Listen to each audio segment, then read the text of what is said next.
This is the moment ChatGPT stops being a tool and starts becoming a workspace. The integration layer everyone else will have to build for. OpenAI is adding apps directly inside ChatGPT.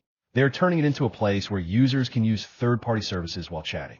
Starting now, Booking.com, Canva, Coursera, Expedia, Figma, Spotify, and Zillow can all be open inside ChatGPT. Users can type the app's name in a message, like Spotify, make a party playlist, or ChatGPT can bring it up automatically if it fits the question.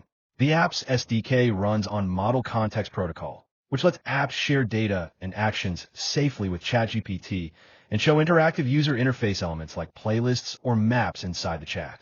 Users can also log into their own accounts, and some apps can play or change videos pinned at the top of the chat. The rollout starts outside the European Union and works on free, Go, Plus, and Pro versions, reaching about 800 users.